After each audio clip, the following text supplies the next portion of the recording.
Hello everyone, welcome back to YouTube channel named FPL Gameweek. We're going to be going through my game 34 team selection. It's going to be a blank game week, and my free hit draft is going to be active as well. So if you're looking for a free hit, here's the place to be. And before we get into the video, I'd like to thank you all guys for the continued support on the channel. I think you're around 15 subscribers away from 1,000. So if you're new around here, or just a regular viewer and not yet subscribed, make sure you hit that sub button. Make sure you leave a like. Make sure you hit that bell. Make any content going up on the channel and wasting any much time. Let's get straight into it. So first, we're going to start off with my game 33 team review. Managed to score 143 points, massive points. The bench boost was a huge success, so I'm very happy with that. Came overall points to 1,983, and a huge green arrow of around 10k places into the top 200k. So very happy with that as well. So in goal, we had Verbruggen with 8 points, keeping a clean sheet in one of the games. Then same as Van Hecker, but he did manage to get an assist and picked up bonus points in both games for 12 points. Senesi, 6 points, not the ideal situation, not clean sheets for them in back-to-back games. So 6 points. Then O'Reilly keeping a clean sheet in one of the games, I think against Burnley, picking up an assist against Arsenal for 13 points. Hill as well, the same as Senesi, nothing to ride home about, 5 points for him. Bruno getting an assist for 6 points. Semenyo not doing anything in either of the games for 5 points. Pascal Gross was a huge success. I think got an assist in both of the games, picking up 4 bonus points as well across all matches, some DEFCON points. So 16 points for Pascal Gross. Palmer playing the first game against United, blanking, but missing the second game for 2 points. Haaland, a bit disappointing considering they did play Burnley, picking up 13 points for 26. Then DCL, 8 points for scoring in the first game. Darlow clean sheet for one of the games. Then Joe Pedro missed the double game, completely very disappointing considering he hadn't missed a game in the past 32 game weeks. So missing this one really disappointing. Tavernier scoring a goal in the first game for 9 points, and Justin, who was the star of the show, scoring a goal in the first game, keeping a clean sheet. And yeah, very happy with those Justin points. Same as Pascal Gross, very good bench boost. Very happy with that. Apart from Joe Pedro and Cole Palmer, I think it was a very successful bench boost and a huge win. I don't know if we can be able to keep going and try and push into the top 100k. So now let's look at how we're going to be lining up for game 34.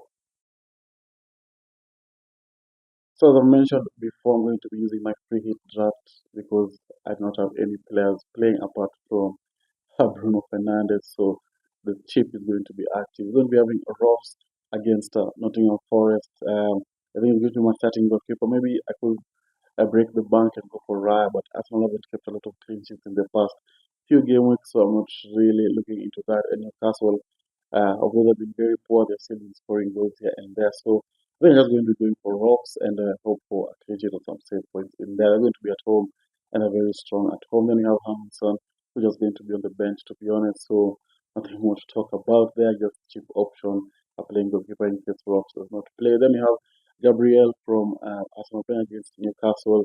As I mentioned, Arsenal have had a lot of clean sheets in the past few game weeks. They've been conceding a lot of goals.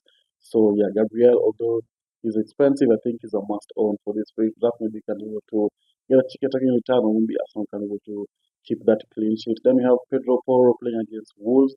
Did score against Brighton, and he just looks very attacking, putting in crosses, being at the end of goals. So I think for me, against Wolves, already relegated team, the morale is going to be low. Just makes sense to go for João and for Pedro Porro, and they have to win this game to be out of the relegation zone. So yeah, Porro is in there. Then we have Heaven, just another enabler, 3.7 million. It's surely going to be playing against Brentford, so having some cover on the bench is very good, and Heaven is going to provide that. Same as Bravo Pan, just defensive cover in there. And then we have Van Dijk against Crystal Palace, hoping for a clean sheet. No Alisson, no Mohamed really potentially. So it's going to be Woodburn in there. So maybe not the most safe goalkeeper to have Van Dijk in there with, but yeah, you never know what might happen. You might score ahead like he did against Everton game 33. So maybe he's going to have one of those good games. So that's what I've gone for Van Dijk in there, and we do hope he's going to be able to perform. And for my other consideration, I think Tarkowski against West Ham is a huge chance of a clean sheet there. So yeah, Tarkowski is one to watch out for, but I'm just happy with Gabriel, Poro, Heaven of France, and Van Dijk. So that's the defense and the goalkeeping department. Then let's look at the midfield. So this is how the midfield is going to be looking like. Going to be having Mohamed Salah in there playing against Crystal Palace. Possibly the last time we're going to be having Salah in FPL. So I think it's time we just do a little bit of nostalgia, have Salah in there. I hope he's going to be able to perform. He did score a goal against Everton to give that perfect farewell. So I hope that even against Crystal Palace, he's going to be able to perform and carry the momentum from the Everton game. Then you have Gakpo in there. I think a bit of a minutes risk. Maybe is going to be rotated with Rio starting maybe, and so maybe the best option is to go for Sobozlai or Florian Wirtz. But I do like having Akode Gakpo in there. He also got an assist against Everton, so he's going to be on fire. But we just have to wait and see. But I'm strongly considering just going safe and going Sobozlai or Florian Wirtz. But for now, Gakpo is in there, and we hope he's going to be able to perform. Then you have Ndiaye playing against West Ham, a tough fixture. Both clubs having something to play for. Of course, Everton, European football, and West Ham trying to stay in the Premier League. So a lot of riding on this game is going to be a tough one.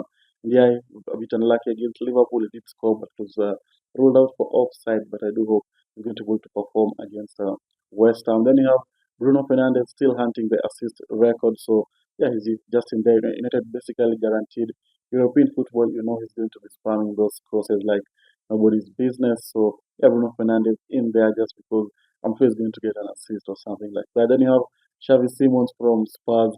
He did score against Brighton, but did a mad celebration. I don't know why he went overboard with it, but it is what it is. Playing against Wolves, who have considered the most XG this season. So basically, I hope he's going to be able to perform. Hope he's going to be able to carry on the form against Brighton as they look to stay in the Premier League. A bit of a differential pick as well. So hopefully, he's going to perform there. People are going to be heavily on. Then my other consideration is Wilson playing against Aston Villa. Aston Villa also basically guaranteed European football, so maybe the eye is going to be in winning that Europa League trophy. So there'll be a bit of rotation in that game, but I think they're still going to feel their strongest player. Well, they did concede 3 goals to Sunderland, so maybe not strong defensively. But for now, I think I'm going to stick with the players I have on the pitch. But Wilson is a very, very strong consideration as well. So that's the midfield. Looks full of goals and assists. And now let's look at the forward line. This is how the forward line is going to be looking like. Then we have Watkins in there playing against Fulham. Maybe he's going to be rotated for that European game coming up on Thursday against Nottingham Forest. So maybe a slight risk with that one, but I do like having Ollie Watkins in there. He get 2 goals and an assist against Sunderland. It did look very strong also on penalties. So yeah, I think I'm going to be having Ollie Watkins in there, and I do hope he's going to be able to perform against Fulham. Then you have Solanke against Wolves, I've mentioned, who have considered the highest XG in the last, I think, 5 games. So maybe having Solanke in there is going to be very, very good against Wolves. I'm also sure the differential opinion people are going to be having Solanke in there, and I do hope he's going to be able to punish those goals and I'm going to have him. So for me, Solanke is also in there. Then Mane just as an enabler, to be honest, 4.3 million. It doesn't even start nowadays. So yeah, it's just going to be on the bench. Then the other consideration, of course, is Bowen. I just couldn't bring myself to have Bowen in there, especially after watching that Everton game ending nil-nil. I don't think they have goals in him. The only thing he has for him, he's on set pieces and he's also on penalty set pieces. Mavropanos did look very strong against Crystal Palace, but nothing really went to the back of the net. But yeah, for me, I could just really bring myself to have Bowen, but you never know. That might change. I might decide to go with Watkins, Solanke, and Bowen. But for now, I decided to go with Watkins and Solanke only and have Bowen as a consideration, but a very strong consideration. And someone who might punish me in game 44. But yeah, it is what it is. So that's the team for my free hit. If you're looking for a free hit draft, that's the free hit draft. And it was pick a starting 11. I think I'd go with Robs, Gabriel, Poro, Van Dijk, the whole midfield, Salah, Gakpo, Ndiaye, Bruno, and Xavi Simons, and then Watkins and Solanke as the starting 11. The rest on the bench, particular order that you like. So that's my free hit draft. That's my team selection for Game 34. Let me know in the comments what do you think about my free hit draft. Any changes you'd make, and you're able to reach this far, don't forget to leave a like and subscribe. And I'll see you guys later. Bye bye.